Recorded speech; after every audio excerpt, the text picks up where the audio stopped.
Esta es una producción de Grupo Fórmula. Encuentra más contenido como este en radioformula.mx.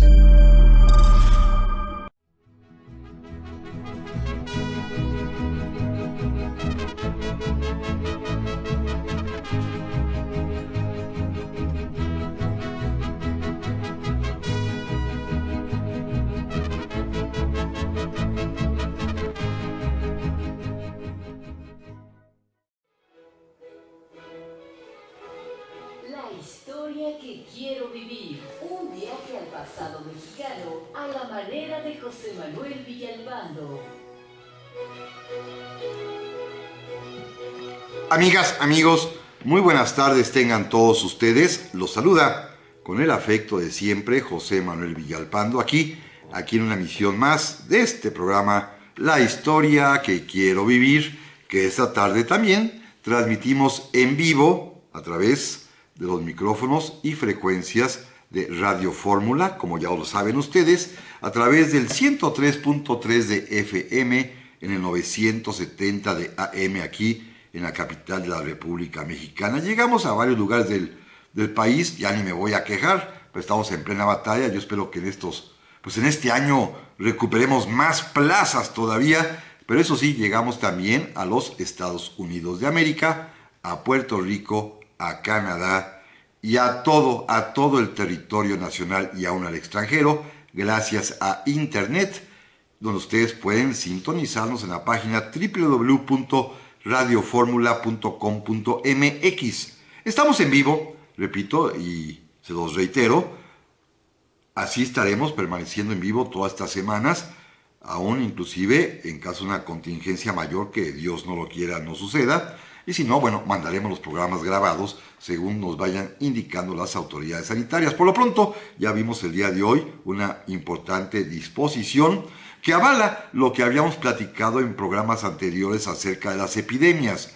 Sí, ahora ya tenemos manera matemática como se organizó la suspensión de labores educativas a partir del 23 de marzo próximo. Ya sabemos que matemáticamente los puntos de inflexión del coronavirus y podemos ya enfrentar de una manera más científica y programada el reto que tengamos que vivir los mexicanos, que esperemos, también Dios así lo quiera, sea lo más leve posible. Pero hay que estar preparados, eso sí, y qué bueno que ya se tomó la primera medida de contención de la epidemia. Por lo pronto nosotros hoy vamos a continuar con el tema que estábamos examinando la semana anterior, bueno, perdónenme, ya me estoy adelantando. Antes de eso, les recuerdo, tenemos a su disposición varias vías de comunicación, repito, porque estamos aquí en vivo, a través primero de mi correo electrónico, villalpandohistoriador@gmail.com, o bien, como ya lo saben también ustedes, a través de la página de Facebook,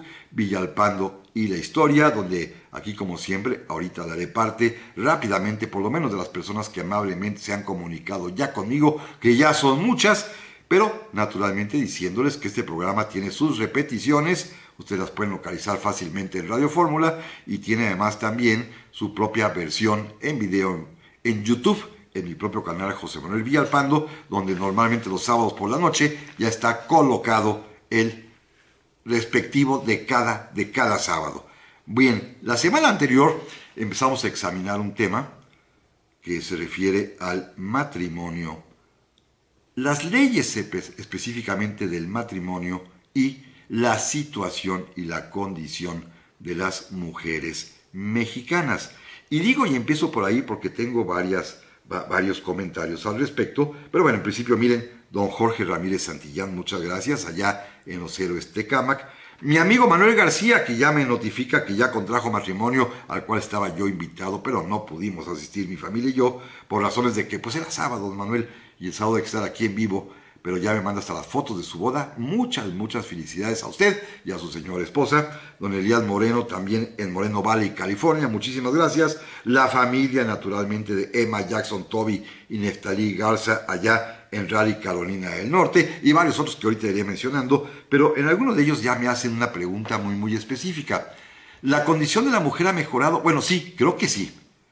Creo que sí en el matrimonio, en el sentido de que evidentemente las condiciones a las que eran sometidas durante la época prehispánica y durante la Nueva España que ya vimos se prolonga hasta 1859, sí son muy distintas, al menos en la teoría jurídica actualmente. Porque miren, un primer cambio importante, de alguna manera, se da con el liberalismo, que es con donde vamos a iniciar el día de hoy. En 1859, como parte de este paquete legislativo que conocemos como leyes de reforma, el presidente Benito Juárez allá en Veracruz expidió la ley del matrimonio civil. En ella se establece que el matrimonio es un contrato civil y que solamente este contrato civil registrado ante el propio registro civil es el que tendrá validez legal para los efectos correspondientes, supongo así, una sucesión testamentaria, un juicio de alimentos, un juicio de reconocimiento de hijos, etcétera, etcétera, etcétera. Y en esta ley, en su artículo 15, se introdujo un largo texto, producto de la pluma, de la inteligencia, digámoslo así, de la sensibilidad, de la ideología liberal de quien es el autor de esta ley y del cual ya hablamos, ustedes lo van a recordar de inmediato, hace algunas semanas. Me refiero a Melchor Ocampo. Melchor Ocampo es el autor de esta ley. Ya sabemos, ¿se acuerdan que lo platicamos? Que es un hombre que amó intensamente a una mujer, pero no se atrevió a casarse con ella. Así que su experiencia matrimonial es nula, pero sin embargo, y aquella vez leímos rápidamente la epístola, ahorita solamente recordaré algunos pronunciados de ella, pero sin embargo se atrevió a definir, a dar lo que sería el concepto liberal del matrimonio. En aquel tiempo estaban escandalizados las autoridades eclesiásticas y la población excesivamente católico y muy, muy religiosa, mocha pues, para decirla con toda claridad, porque ¿cómo? Bueno, las ideas liberales son bastante católicas. Si en realidad lo único nuevo fue que estableció el contrato civil, además del matrimonio religioso que lo permitía, y estableció el registro civil, pero en sus ideas, en sus conceptos, la ley civil del matrimonio, escrita por Melchor Ocampo y promulgada por Benito Juárez, es absolutamente de inspiración católica. Fíjense si no. Les pido también que recuerden que hace 8 días rápidamente pasamos revista a las epístolas de San Pablo a los Efesios y a los Colosenses, donde claramente se dice que el marido tiene autoridad sobre la mujer y que la mujer debe obedecer y respetar a su esposo. ¿Se acuerdan? Pues la epístola de Melchor Ocampo parece epístola de San Pablo, Primero dice que el matrimonio es el único medio moral para fundar la familia. Con esta declaración, que parece muy bonita, que es muy católica, hay que decirlo, el matrimonio es el único medio moral, fíjense, un liberal utilizando la palabra moral, para fundar la familia. Con esto dejaron fuera de la moralidad pública, oficial y legal, a los hijos naturales, los hijos habidos fuera de matrimonio, los hijos que tenían por ahí señores con muchachillas que abandonaban, los hijos de madres solteras, para decirlo con toda claridad. Estaban fuera de la moral liberal, también de la moral católica, por supuesto. Sigue Melchor Ocampo. El hombre, ¿se acuerdan?, cuyos atributos son el valor y la fuerza, debe dar a la mujer protección, alimento y dirección. Esta palabra es verdaderamente increíble. Al hombre le toca darle dirección, es decir, mando, gobierno, órdenes. A la mujer, el hombre es el que dirige la vida conyugal. Por su parte, la mujer, y recuerdan ustedes seguramente los atributos que Melchor Ocampo le coloca a la mujer es abnegación, es belleza, es compasión, es perspicacia, es ternura, Y por ello, la mujer tiene como obligación darle a su esposo obediencia primero que nada, agrado. Este es un concepto genial, ¿eh? Agrado. Mi abuelita diría, siempre hay que estar de buenas y no pongas caras. Hay que darle agrado, imagínense. Asistencia, consuelo y consejo. Y Melchor Ocampo es tan liberal, tan masón y tan hereje, que dice esta frase: la sociedad bendice este tipo de matrimonios. Bendice, utiliza una palabra católica religiosa en un documento laico de un gobierno liberal. Estamos hablando de una moral católica convertida en ley por los liberales, sencillamente, ¿eh? Ambos deben darse, dice Melchor Ocampo, respeto, fidelidad, ternura y confianza. Como ven ustedes, la epístola a Melchor Ocampo es convertir simple y sencillamente la moral católica de su tiempo en una ley civil promulgada por los liberales, que son también católicos, no nos hagamos. Don Benito Juárez es católico, recuerden, son anticlericales, son masones, pero sin embargo Don Benito se casó por la iglesia allá en Oaxaca, todos sus hijos e hijas, a su hijo Benito, a sus demás hijas, las bautizó, las casó por la iglesia. Recuerden ustedes aquella anécdota cuando su hija mayor se casa con Pedro Santacilia allá en Veracruz, que es la primera que obtiene su registro civil como el primer matrimonio civil en México, pero Don Benito de inmediato los acompañó con todo su gabinete a la Catedral de Veracruz, a la parroquia veracruzana, para que se casaran por la iglesia, porque Don Benito dijo, mi hija no es una cualquiera. Así que se casó por el civil, pero también la casó por la iglesia. Volvemos enseguida.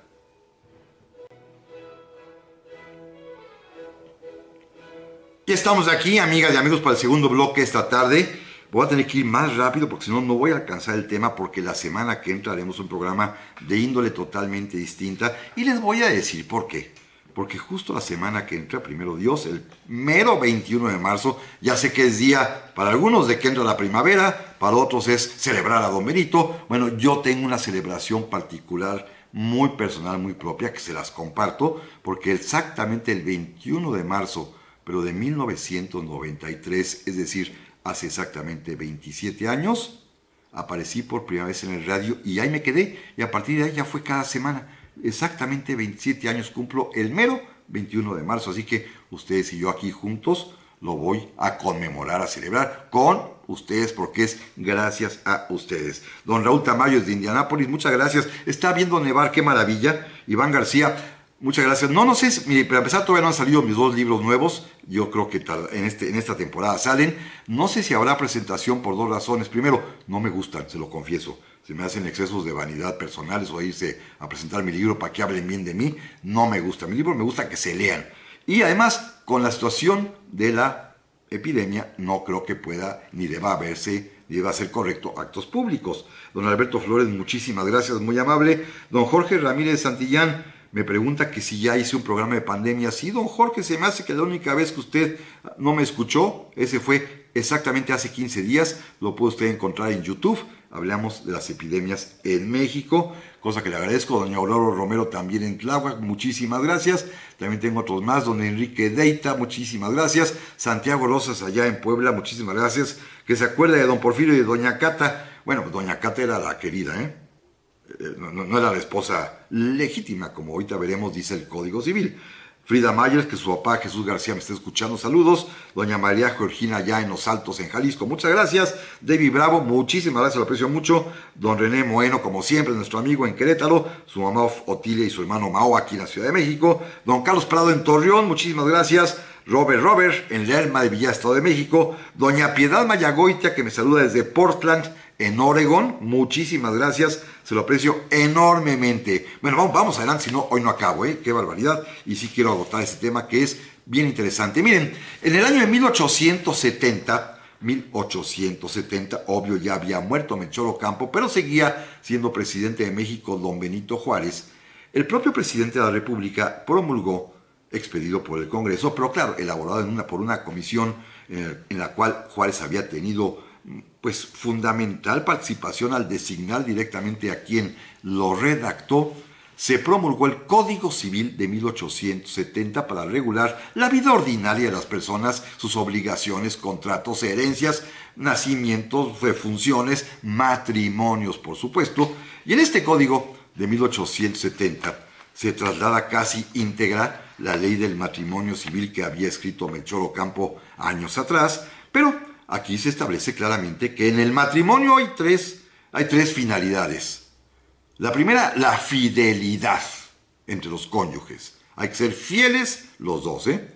Los dos tienen que contribuir a que se consiga el objeto del matrimonio, que es fundar una familia. Establecer familia en el sentido no solamente de hijos, sino de un concepto de una comunidad de personas unidas por un fin común, que es la familia, como hasta nuestros días en realidad.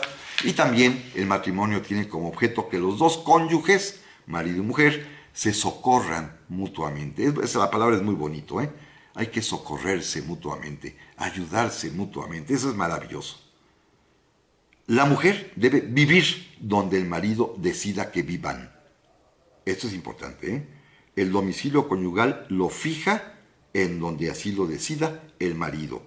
Muchas veces se refiere a las cuestiones de trabajo que tiene que salir a algún lugar y se lleva a la esposa, y la mujer debe ir con él. También el marido tiene la obligación de proteger a la mujer. De proteger a la mujer. Y la mujer, amigos, amigas, escuchen esto que está perfectamente claro. La mujer debe obedecer al marido en tres aspectos fundamentales, dice el Código de 1870. Debe obedecer al marido en lo doméstico. Me imagino que hoy limpias acá, hoy limpias allá, hoy quiero de comer esto, hoy cualquier cosa que a ustedes se les ocurra. La mujer debe obedecer al marido en lo doméstico. Segundo, la mujer debe obedecer al marido en la educación de los hijos. Fíjense qué interesante, ¿eh? La mujer es la responsable de educarlos, pero el que le va a decir cómo y por dónde y qué hacer es el marido. Y tercero, la mujer debe obedecer al marido en la administración de los bienes del matrimonio. Es decir, tres obligaciones específicas para la mujer de obediencia, repito, en lo doméstico, en la educación de los hijos y en la administración de los bienes. Y se establece claramente que el marido es el responsable de los bienes del matrimonio, pero escuchen, el marido es el representante legal de la esposa. La esposa carece de personalidad jurídica, su representante legal es el esposo. Es como si fuera una menor de edad, imagínense. No hay divorcio contemplado en este código de 1870, pero sí hay una figura similar que se llama separación de cuerpos. Esto sucede en casos graves, por ejemplo, siempre que la mujer, en cualquier circunstancia, donde sea, como sea, con quien sea, cuando la mujer es adúltera, es decir, cuando ella es la que engaña al hombre, habrá separación de cuerpos. Por supuesto, con la nota de infamia para ella. Adúltera en cualquier circunstancia. Pero ahora vean el tratamiento privilegiado para el hombre.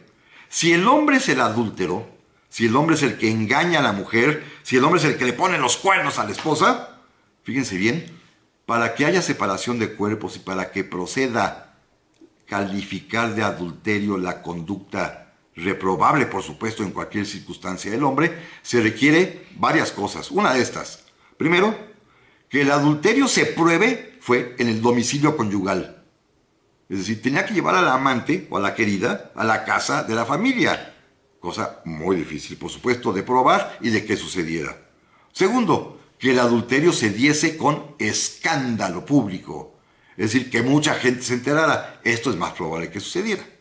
Y tercero, cuando la adúltera, la otra, ofenda de palabra o de obra a la esposa legítima. Si alguna de estas tres circunstancias concurre, entonces la separación de cuerpos es por causa del adulterio del hombre. Pero si no pasa nada de esto, los hombres podían andar de coscolinos sin que tuviesen ninguna consecuencia legal, aunque los cacharan, ¿eh? Pues si los cachaban por ahí en algún lugar remoto sin escándalo, sin que ofendieran a la mujer y sin que fuera en el domicilio, no pasa absolutamente nada. Así que podían andar impunes y por eso existían las casas, así se llaman, de tolerancia. Ahí van los señores en época porfiriana y posterior a tener todos sus reventones y desahogos, y son casas de tolerancia. Ahí nadie va a hacer escándalo, no es la casa particular, y las señoritas que trabajan allí no van a ofender a la esposa legítima. Así que perfectamente resuelto para el varón. Como pueden ustedes ver, es clarísima, clarísima la influencia católica. Miren, este código de 70 es fundamental por otras razones de tipo social. Con el código de 70, las mujeres se convirtieron en propiedad, en pertenencia del esposo. Hasta 1870 las mujeres firman con su nombre. A partir de 1870, y todavía hay quien lo hace, por supuesto, aunque ya no es obligatorio, las mujeres deben firmar, voy a poner un nombre ficticio, Rosa Pérez de Martínez. Tienen que agregar el prefijo de y luego el apellido de su esposo. ¿Se acuerdan que hablamos hace unos días de Sara Pérez de Madero? Bueno, es de Madero. El de indica propiedad. Son de, pertenece a su esposo.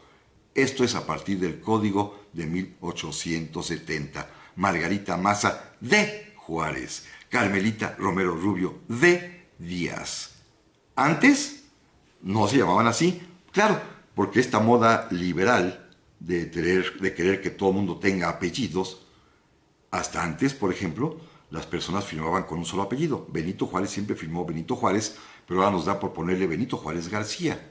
Bueno, José Ortiz firmaba José Ortiz, pero ahora le ponemos, para que se oiga bonito, de Domínguez. Si le hubiéramos dicho a doña Josefa que ella era de Domínguez, nos hubiera dicho hasta la despedida porque era bastante más libre de lo que suponemos, ¿eh? Pero además, una segunda consecuencia gravísima, además de esta espantosa de que las mujeres se convierten oficialmente hasta cuando firmen y anoten su nombre en de su esposo, es que con el código de 1870 los hijos naturales, los hijos habidos fuera de matrimonio, los hijos de mamás solteras, solo llevan un solo apellido, cuando los hijos legítimos llevan dos, el del papá y la mamá.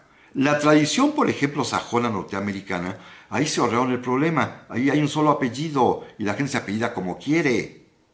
Pero en el caso, por ejemplo, de los mexicanos, que somos verdaderamente sacrosantos de esta moral liberal de inspiración católica, los niños tienen que llamarse como papá y como mamá. Y si nada más hay un solo apellido, como lo ordenaba el código, así todo el mundo sabe que son naturales, que son bastardos. Esta era una injusticia, pero así se aprobó el código que discriminó desde 1870 y hasta 1974 a los hijos naturales. Volvemos enseguida. Ya estamos aquí, amigas y amigos, para el tercer bloque esta tarde que ha volado. Gracias, Rafita Barrios, muy amable, don Ignacio Barreras, que a quien hay que pedirle para que nos den media hora más de programa. Pues aquí a Radio Fórmula, pues escríbales ahí y les comenta. Muchas gracias. Don Enrique Deita Silva, muchísimas gracias, también le aprecio mucho que me esté escuchando. También por aquí creo que tenía un mensaje más, uno más, para poder ya dar paso, porque lo que sigue les va a interesar. Miren, don Alberto Flores, también muchas gracias, que me escuches de 1993. Pues sí, ya son 27 años, don Alberto, usted y yo, muchas gracias, se lo agradezco infinitamente. Miren, esto sí es una novedad que espero, no digo que les va a gustar, espero que les guste la reliquia, la antiguaya histórica que les voy a presentar a viva voz.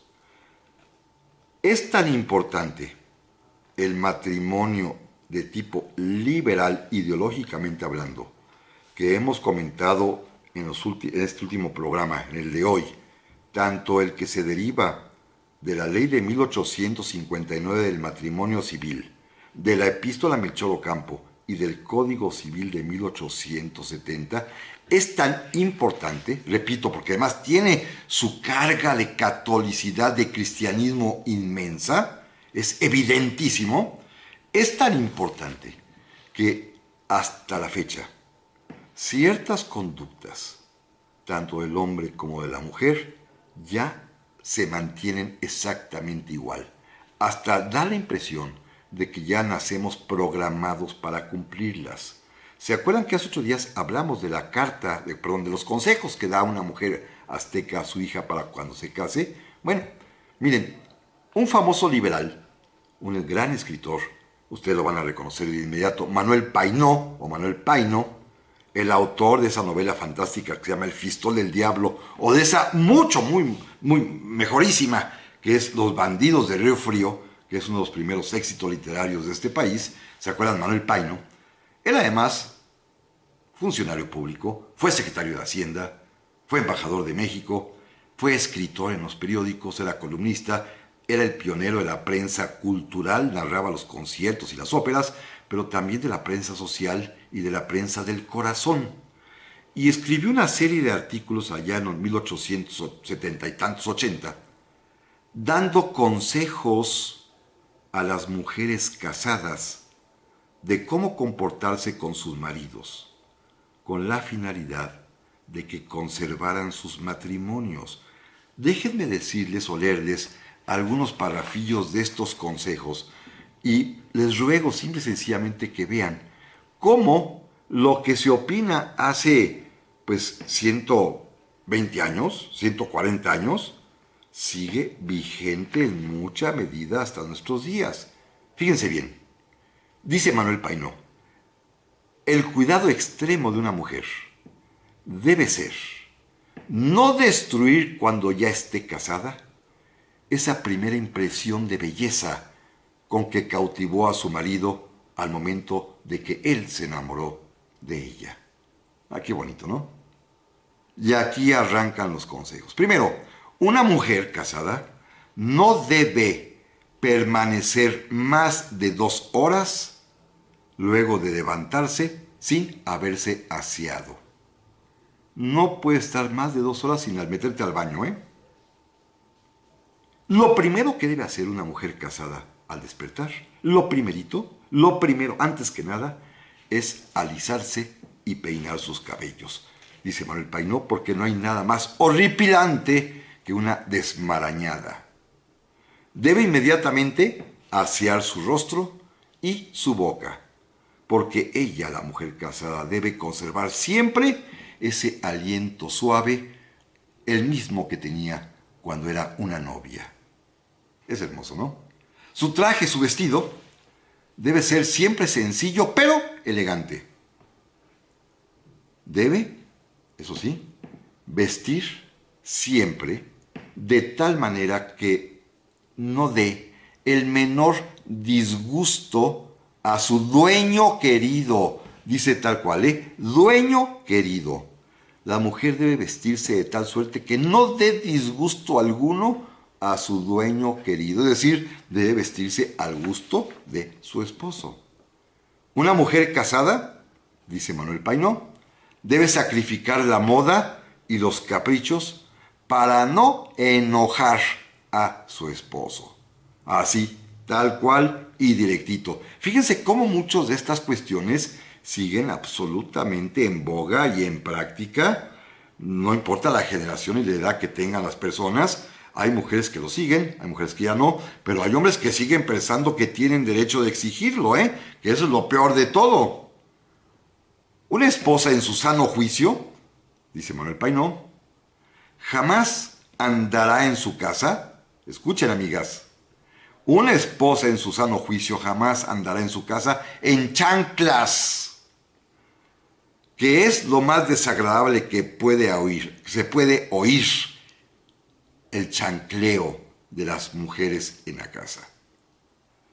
Y fíjense, yo creo que Manuel Painó tiene algún tipo de fijación de estas eróticas que hoy los psicólogos ya pueden perfectamente bien discernir, porque dice que es imperdonable el descuido de los pies de una mujer casada. Dice Manuel Painó, no sé si es broma o es en serio, o si él tenía este tipo de problema psicológico, que los callos y los juanetes en una mujer arruinan el matrimonio. Así lo dice, tal cual, Una mujer Jamás puede andar diciendo, no, no me peino, no me visto bien, porque no me arreglo, pues porque no salgo de casa y nada más mi marido me ve. Al contrario, debe estar siempre arreglada porque es precisamente su marido el que la ve. Decir o hacer lo contrario, dice Manuel Painó, es una herejía matrimonial. Y fíjense el corolario. Dice Manuel Painó esto que es verdaderamente, no sé si reír o llorar, ¿eh? Pobre del marido que debe sufrir con una mujer que sea floja y sucia. No, bueno, es verdaderamente increíble, pero sigue vigente esta idea, ¿eh? Sigue vigente. Esto, repito, fue hace 140 años, 150 años, y sin embargo, esta idea liberal del matrimonio, entre las ideas de Juárez, las de Melchor Ocampo, las de Manuel Painó, todos del mismo partido liberal, de veras, forjaron el concepto matrimonial y sobre todo establecieron cuál es la condición de una mujer a partir de las obligaciones que le fueron señalando. Miren, en la casa, escuchen esto que dice Manuel Painó. ¿Cómo se puede conocer si una mujer es diligente o es holgazana? Es muy sencillo, ¿eh? Basta llegar de visita a una casa y observar los manteles en la mesa. Si los manteles están albeantes y limpísimos, se trata de una mujer ordenada y diligente. Si los manteles están sucios, esto es la pésima idea de una mujer. Los manteles en la mesa, ¿eh? Las visitas son las que observan y según esté de limpio o de sucio el mantel en la mesa, sabrán cómo es la esposa, la dueña de esa casa. Escuchen esto. El suelo sin barrer, el desorden de los cuartos o recámaras, un pelo en la comida, la ropa sin cepillar, revolver los libros o las cosas del marido, todo ello son disgustos que hacen sufrir al esposo. Y la reiteración de estos disgustos, el pelo en la sopa, el suelo sin barrer, revolverle sus cosas, hacen que el matrimonio se vaya destruyendo.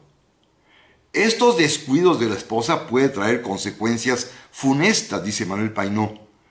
Y amigas y amigos, lo que les voy a comentar enseguida es algo espantoso y terrible, pero es la mentalidad de un hombre, Manuel Painó, que escribe por allá, digámoslo, en 1880, pero que se ve que recoge el pensamiento de toda una generación de varones, que además siguió vigente y quizás sigue vigente para tristeza nuestra en muchos hogares mexicanos.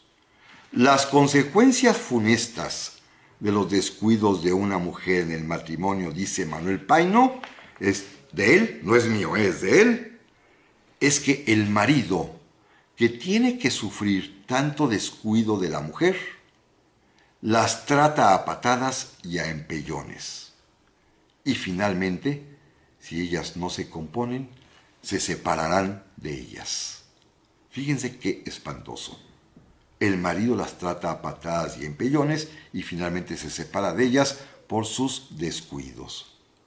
Y todavía se atreve Painó a afirmar con esto, porque alguna razón tendrán los maridos en proceder así, porque los hombres nunca hacemos estas cosas sin motivo.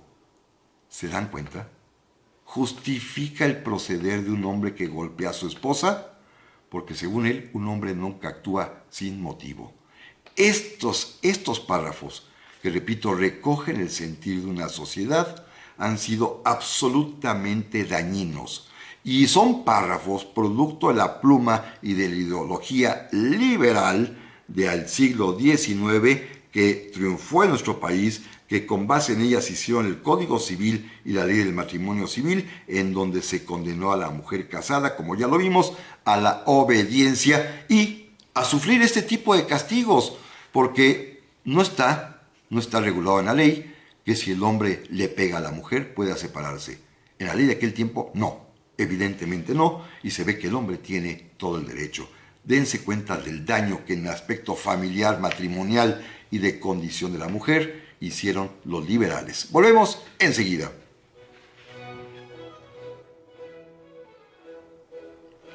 Ya estamos aquí, amigas y amigos, para el último bloque esta tarde, que se ha ido muy rápido, que no me va a dar tiempo, por supuesto. Gracias a don Samuel Navas, se lo aprecio enormemente, como siempre. Marco Federico también, que siempre nos escribe. Doña Lupita Ayala, allá en Zamora, Michoacán, muchísimas gracias. Magda Mar Arán, que me está escuchando en su taxi, muchas gracias. Vamos hacia el final, si no, creo que ni va a dar tiempo mucho. Pero miren, en el siglo XX cambió un poquito las cosas.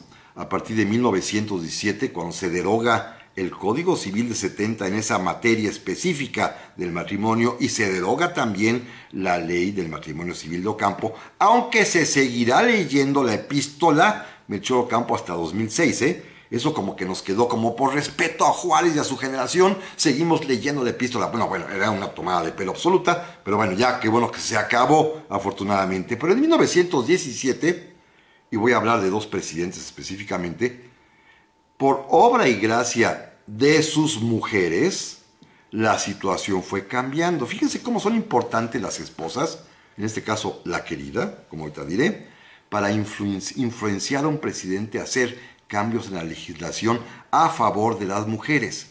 Don Venustiano Carranza va a promulgar en ese año de 1917 la Ley de Relaciones Familiares, que cambia muchas cosas, afortunadamente, incluyendo que hay ya la posibilidad de divorciarse por mutuo consentimiento. Vaya. Claro, esto se consigue porque don Venustiano se quería divorciar de su esposa, doña Virginia Salinas, porque se quería casar con su secretaria, Ernestina Hernández, con la que ya tenía 4 hijitos. Con la señora Virginia Salinas tuvo 2 hijas, tiempo atrás, y luego pues esto de la guerra, pues, con la que la acompañaba era la secretaria, pues se enamora de ella, tiene 4 hijos y va a incluir en la ley de relaciones familiares la posibilidad del divorcio por mutuo consentimiento, pero también una cosa que él aplicó para sí mismo: el abandono del hogar conyugal por más de 1 año implica divorcio, y él se había ido casi 5, así que tenía todas de ganar, se divorció y se pudo casar con su secretaria. Así que el amor importa, sí importa, e influye muchísimo, Pero en esta ley de relaciones familiares hay cosas muy, muy interesantes. La obligación del matrimonio y la fidelidad, por supuesto. Los cónyuges deben contribuir a este objeto de fundar familia, socorrerse mutuamente otra vez tal cual.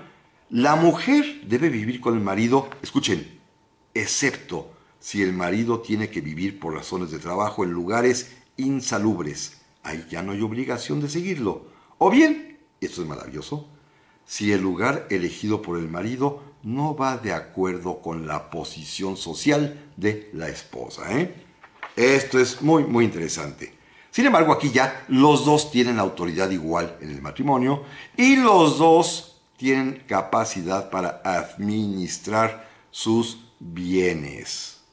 Aquí ya no es el marido el que administra los bienes de la mujer, sino que ya la mujer tiene y puede tener bienes propios. Bendito sea Dios, a partir de 1917, gracias a don Venustiano y al amor que tenía por doña Ernestina Hernández. Sin embargo, a la mujer sí, la propia ley de relaciones familiares encarecidamente le encarga que es la responsable de los asuntos domésticos. La casa es responsabilidad de la esposa y el esposo aquí sí, fíjense qué interesante, ya no tiene mando en el hogar. Adentro de la puerta de la casa hacia el interior, todo lo que sucede en la casa es de la esposa y ella es la que manda en el interior de la casa. Es clarísima la ley. Así que, marido, si antes tenía autoridad hasta para el hogar y lo doméstico, ahora ya no. Aquí en la ley de relaciones familiares, la casa es el reino de la esposa y ella es la que manda en el interior de su casa. Y el marido se disciplina, Ese es un primero, aunque no lo crean, es un logro, Es un avance. La mujer, fíjense bien, esto sí es un límite a las mujeres, solo con permiso, con licencia del marido, puede trabajar, ejercer alguna profesión o practicar el comercio. Solo con el permiso del esposo. A menos que Si es una mujer que fue abandonada más de un año por el marido, entonces ya puede trabajar libremente, ejercer su profesión libremente o comerciar libremente. Pero requiere del permiso, si no, para poder trabajar, ¿eh? Aquí hay algo, pues es un avance como sea, pero bueno, ya. Años después, en 1928, y me brinqué un tramito porque si no, no me va a dar tiempo para terminar el día de hoy. En 1928, el presidente Plutarco Elías Calles promulgó un nuevo Código Civil. Derogó el que ya vimos hace un momento, de 1870, y aparece entonces un nuevo Código Civil que por supuesto también trae nuevas disposiciones acerca del matrimonio, que incluyen en buena medida los de la Ley de Relaciones Familiares de don Venustiano Carranza y algunas otras cosas novedosas. Por ejemplo, aquí las obligaciones de los cónyuges son la de contribuir los dos a los objetos y fines del matrimonio y socorrerse mutuamente. Y ya no aparece la obligación de la fidelidad. Esto es bien interesante. ¿Por qué lo hizo Calles? No lo sé. Aquí no puedo ni siquiera aventurar ninguna hipótesis, porque ahora en estos días que descubrí este concepto, un concepto que ya conocía, pero ya comparándola con las leyes anteriores, quitaron la fidelidad como una obligación. Es algo bien interesante que les prometo que voy a averiguar por qué. Aquí ya los cónyuges, los dos, hombre y mujer, tienen la misma autoridad legal e igual. La mujer, aquí es más claro y más enfático, tiene la dirección y el cuidado del hogar. No solamente el cuidado, la dirección y el cuidado del hogar. El hombre no puede intervenir en las decisiones caseras de la esposa. Es un derecho de la mujer la dirección y cuidado del hogar. Y en 1928 se da un paso bien importante, Está limitado un poquito, pero es un paso fuerte. Ya la mujer puede trabajar, puede ejercer una profesión, puede practicar el comercio de manera libre, siempre y cuando no descuide el hogar. Pero es un paso fundamental a tener que pedir permiso al marido, como estaba en 1917. Ya se da un pasito más y ya puede trabajar libremente, claro, con esta condicionante de que no descuide el hogar. Y el marido, fíjense qué interesante, el hombre solo puede oponerse a que su mujer trabaje, solo puede oponerse, repito, a que su mujer trabaje, si el hombre es capaz de cubrir todas y cada una de las necesidades de la familia. Si el hombre puede pagar casa, vestido, sustento, educación, entretenimiento y demás cosas que surjan, cada familia es distinta. Algunos viajan a Oaxaca, otros viajarán a Estados Unidos, otros a lo mejor invierten en coches nuevos, cada quien sabrá. Las necesidades de cada familia son totalmente distintas. Si el hombre, según el Código 28, puede cubrir todas esas necesidades de cada familia individualmente determinada, solo en ese caso el hombre puede oponerse a que la mujer trabaje. Si no, la mujer puede hacerlo libremente. Es una medida contra los golfos y holgazanes, Es decir, ¿quieres que no trabaje? Trabaja más tú, chiquito. Esto era algo, aunque no lo crean, novedosísimo en el año de 1928. Y aquí algo bien importante. Por primera vez, en 1928, se introdujo ya como causal de divorcio que puede pedir la mujer, la primera vez que se protege su integridad física. El maltrato es ya causal del divorcio y maltrato incluye desde los golpes, pero también el maltrato verbal. Todo esto ya es por primera vez reconocido en la ley en 1928. Fíjense cuánto tiempo tardó el golpear a una mujer para que pudiera ser admitida como causal de divorcio. Todavía, acuérdense, Manuel Paino en 1880 estaba cebándose de alegría diciendo que había que tratarlas a patadas.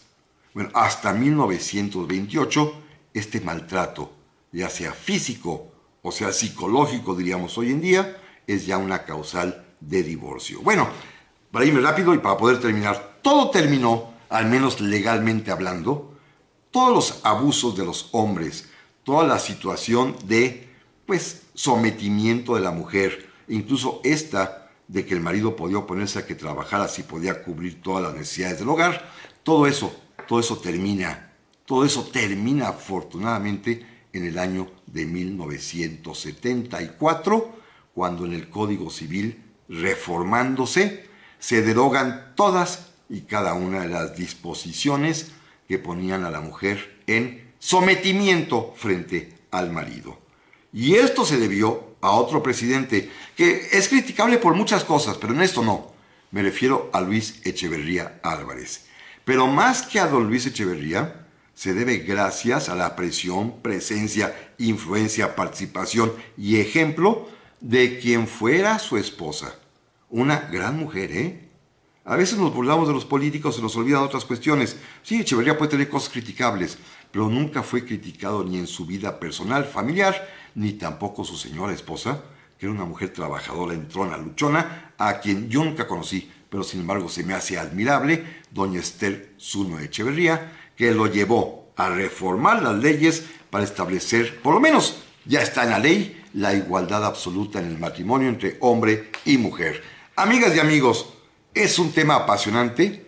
Las mujeres han luchado muchísimo por conseguir que se reconozcan sus derechos. Las leyes mexicanas ya lo hacen, pero falta cumplirlas. La semana que entra continuaremos, repito, cumpliré 27 años en la radio y quiero pasarle ese día con ustedes. Hasta la próxima.